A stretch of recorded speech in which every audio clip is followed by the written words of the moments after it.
You guys didn't ask me these questions because you guys haven't seen me in forever. Hi everyone, I'm KimSade and I am a mom of 2 and a stay-at-home mom.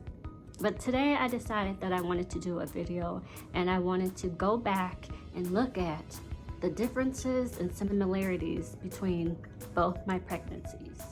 Now, I have to say, there are things that I will not remember, there are things that I do remember, but for the most part, I just want to take you back with me as I go back down memory lane. The good, the bad, the ugly, the painful, the fun. So let's get started, okay? If you're wondering why my makeup looks like this, I just got done filming a makeup video and I actually like the look. It's simple and kind of kooky, kind of weird, but I liked it and I wanted to film this video while I had time while the kids were sleeping, so yeah. Getting pregnant with my first child, my daughter, that was definitely a journey. With my daughter, my husband and I had been married for 4 years before we finally got pregnant with her, and we did use a steroid called Clomid, courtesy of my doctor, my OBGYN, and I feel like it took a long time before I could actually get someone to listen. And my doctor, Dr. Carver, she's retired now, but she was very understanding and she listened and she made me feel comfortable.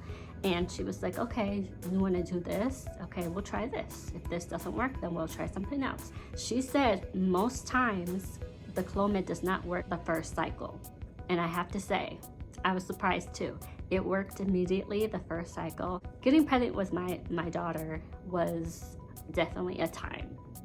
5 months, Jesus, I can't talk. When my daughter was 5 months old is when we found out that we were pregnant with my son, our second child. That, we were trying, yes we were trying because we wanted to have our kids close in age, but we did not expect it to work that fast and that naturally. So what I'm thinking is that basically, once we got the Clomid, it basically was just flushing my system. I feel like that's what it was. All I needed to do was just flush my system. There's nothing wrong with my husband, nothing really wrong with me. I just needed my, system flushed so we can get things started. But yeah, getting pregnant with my son was pretty easy. It happened right away. We didn't have to use any treatments or any steroids or have to go the long route. First trimester with my daughter.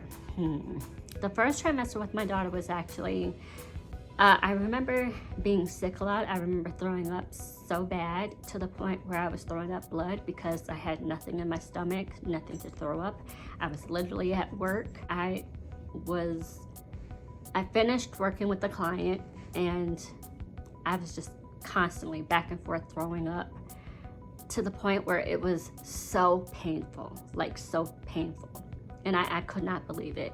Second trimester, I got a little bit better. I believe the second trimester was when I had a complication with my daughter. I was 4 months pregnant and I think that's second trimester. I don't even remember anymore. Becoming 1 centimeter dilated with my daughter. So I had to go on a medication to help keep her in there. Third trimester, I got sick again. I didn't really have that much energy with the first trimester or with the third trimester, but the second trimester with my daughter was good. Besides the whole me being 1 centimeter dilated. And I was put on light duty. Yeah, I couldn't really do too much. First trimester with my son, again, I was sick. I get really bad morning sickness. For the first trimester, I know it wasn't as bad with him than it was with my daughter because I didn't throw up to the point where I felt like I was throwing up blood. I was nauseous a lot. In second trimester with my son, I did have energy, but about 24 weeks pregnant with my son is when I started to have complications. I have what you call a incompetent cervix, which when they said I was like, rude. My cervix is not incompetent. I'm having a baby here. Like, what? I still don't know what it means. I think I'm gonna look it up, and if I find out what it is, if I remember what it is, I'll probably put it on the screen. But yeah, I have what you call an incompetent cervix, and So basically, I was put on bed rest for my son when I was 24 weeks pregnant. So for the whole rest of the pregnancy with my son, I could not do anything. Everything turned out good, so we're all good. I'm going to take time to, have my son and then come back to work. But my location of where I worked for, a caregiver was closing down. And then they wanted me to go to a different location, 45 minutes away from here. And I'm like, I've just been put on bed rest and you want me to work? No, I can't. So that's when I became a stay-at-home mom. My health with my daughter and my health with my son, they were about the same. Like I said, I was put on bed rest and I really didn't get to do too much. I say my pregnancies were good for the babies. They were healthy babies. I was sick all the time. If I wasn't sick, I was tired. Oh, it took a toll on my body. I feel like I didn't really get to take a lot of pictures or do a lot of videos I didn't get to film like I wanted to film. The bump size and the bumps went from my I do not go blah, blah. Sorry. The difference between my bump in my first pregnancy and my second pregnancy was my bump. I'm gonna put pictures up, but my bump was higher with my daughter and my bump was lower with my son. But both of my pregnancies, all I was belly. I didn't really gain that much weight with either. I've always been a petite woman. Gained weight in my belly, it was all baby. How it changed my body. There was no real drastic change. My first pregnancy, I feel like because I got pregnant 5 months after having my daughter, my body didn't get to snap back. I didn't get to recuperate. I didn't get to get myself prepared for the next baby. Not that I'm complaining, because they are the most amazing gifts we could ever ask for. They are a blessing. We have prayed for these kids. Eating healthy, drinking, the exercising really didn't happen. Sleep. I have insomnia, so I don't really sleep. So sleeping with my first pregnancy and sleeping with my second pregnancy were about the same, except we had a toddler and we were sleep training. Breastfeeding with my first child, the beginning, it hurt. And then towards the end, it felt good. I felt exhilarated. It made me feel really good as I'm going like this. It made me feel really good it relieved me. It was a moment of relief. I'm sorry, I'm just all over the place. My son, I got an infection in my C-section. Oh, sorry. I had a natural birth with my first child, my daughter, a VBAC, and I remember that I got to see my water break. It was like 5:30 in the morning, and I was like, oh my God, I kept going back and forth to the bathroom, and I was like, oh my God, if this happens again, if I go one more time, then this is it. I think I'm in labor. And then I told my husband that, yeah, it was early morning. And then I barely got over to the toilet, and whoosh.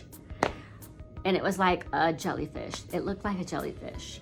And I was like, 30 seconds later, the contraction started, and I was like, I didn't know whether to sit, to stand. I didn't know what to do. And it was back labor. So, you guys. But with my second pregnancy, I had a cesarean, a C-section. So it was kind of planned. So I had a little prep time before I actually gave birth.